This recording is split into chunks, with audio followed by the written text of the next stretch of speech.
Enfoque, al pie del tiempo con Socorro Díaz.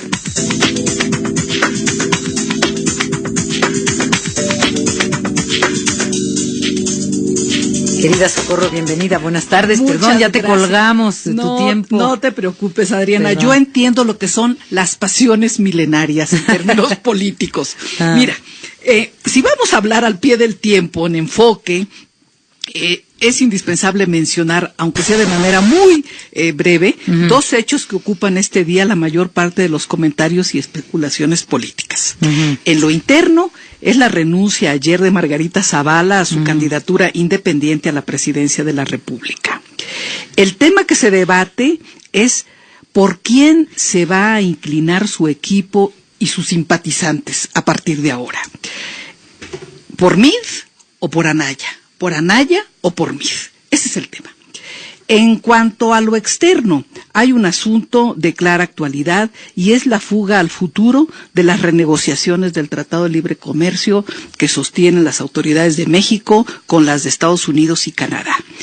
Esta renegociación ya no es cuestión de días, menos pues el plazo fatal era el día de hoy para que pudiera entrar al Congreso de los Estados Unidos. Yo creo que es un asunto que llevará meses y no sé si años, en términos sí, de ya no fue hoy, porque diálogo. las elecciones y el cambio de Congreso en Estados Unidos. También, que es en noviembre y las nuestras es en 1 de julio, así es de que ahí estamos atrapados entre las elecciones.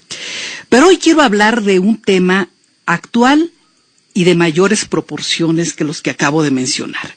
Quiero hablar de defender en México la existencia del Estado laico, puesta en riesgo por el desenfreno verbal de la contienda electoral y por la codicia de algunos de sus protagonistas de obtener votos a costa de todos. Decía Azorín, que para escribir, un escritor español, que para escribir hay que empezar por el principio. Yo pienso que también para hablar hay que empezar por el principio. Estado laico en nuestro tiempo es el que establece la separación clara y tajante entre las creencias religiosas y las políticas públicas que debe de establecer y administrar un gobierno electo por mayoría democrática. Existe, por ejemplo, Estado laico en México cuando se prohíbe la enseñanza de doctrinas religiosas de cualquier iglesia en las escuelas públicas. Actúa el Estado laico en Francia cuando se prohíbe que los padres de niñas musulmanas quieran mandarlas a las escuelas con velo y chador para marcarlas como seres diferentes. Dicho lo anterior, refiero que el domingo pasado se publicó en el Universal en la página 15 y en un espacio modesto el pronunciamiento sobre laicidad de la Cátedra Extraordinaria Benito Juárez de la UNAM, suscrito por cerca de 1,000 distinguidos mexicanos en la academia, el periodismo, la política, la vida social y económica. En ese escrito hacen un gran llamado de atención para evitar que al calor del desenfreno electoral y de cara al 1 de julio resulte agredido o seriamente debilitado el Estado laico por el que nuestro país y muchas generaciones lucharon hace más de siglo y medio y gracias a esas luchas se pudo establecer en México la separación entre el Estado y las iglesias. Se han desatado de pronto atracos y despropósitos históricos y constitucionales en contra de la realidad del laicismo que ha dado paz y estabilidad a los mexicanos. Lo quiero señalar y subrayar. Se las ha dado a lo largo de décadas y que muchos países del mundo quisieran para sí hoy. De manera directa y sin ironías, es tiempo de exclamar viva el Estado laico. Como muchos mexicanos, quiero que viva porque entiendo muy bien que no es correcto llamar, por ejemplo, al Papa Francisco para intervenir a favor de mejorar las condiciones de seguridad pública en el país, porque cuando se hace, se olvida que el Papa, a quien yo respeto, por cierto, y le tengo aprecio como jefe religioso de una iglesia, el Papa es al mismo tiempo jefe del Estado Vaticano.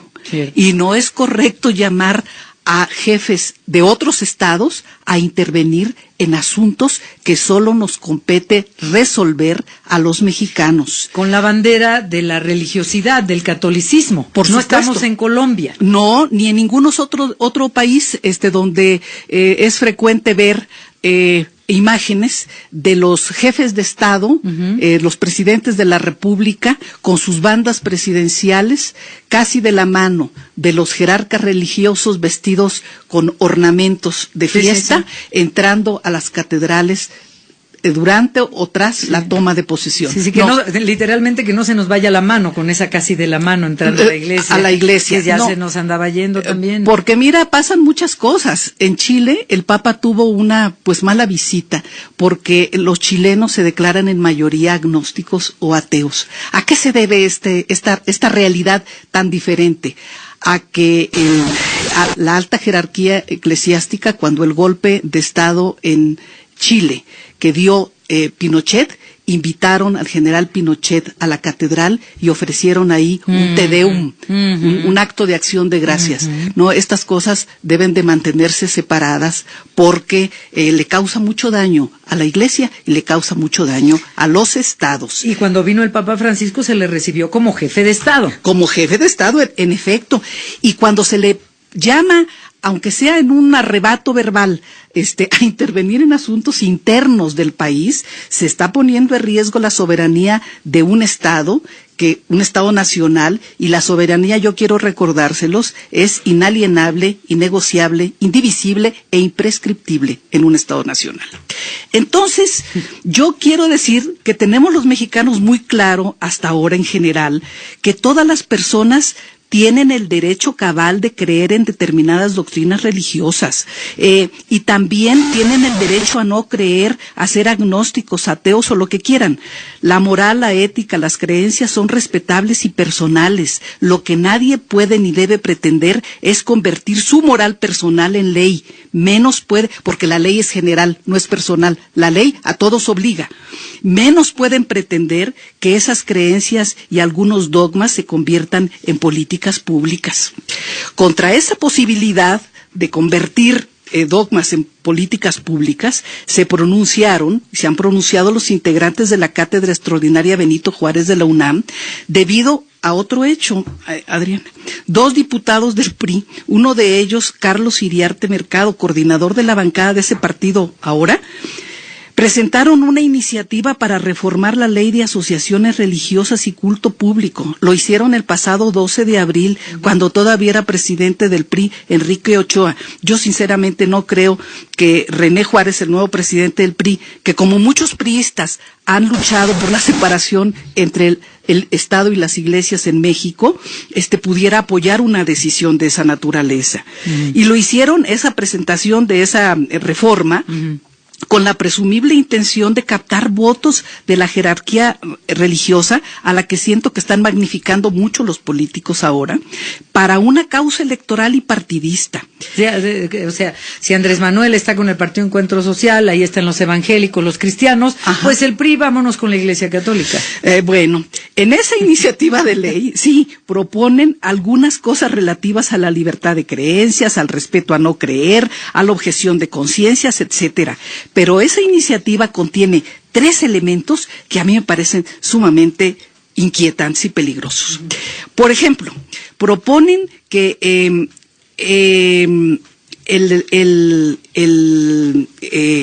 se conceda a los grupos religiosos el derecho a poseer y administrar medios electrónicos de comunicación. Con lo anterior pretenden afectar a los actuales concesionarios y abrir la puerta a la intervención descontrolada en lo político, lo económico y lo social de algunas asociaciones religiosas en el espacio público, porque los medios de comunicación masiva son poderosos instrumentos de educación extraescolar, de educación permanente. Pretenden también eliminar el visto bueno del Estado para que las iglesias adquieran inmuebles. Ya de por sí la actual ley vigente es permisiva, y de ello se aprovechan los jerarcas religiosos para practicar una de sus grandes aficiones históricas, que es concentrar propiedades. No hay que olvidar que durante el virreinato y hasta las leyes de reforma, la iglesia fue la mayor poseedora de tierra y de bienes inmuebles ¿Y en Juárez nuestro dónde país. queda? Bueno, es que estamos como queriendo regresar a antes de las leyes de reforma, ¿me entiendes? Sí. Solo durante 5 años, en un primer periodo del gobierno panista, del nuevo gobierno panista, pasaron de 733 bienes inmuebles a 1,469, o sea, duplicaron sus bienes en el país. Y con este ritmo han seguido.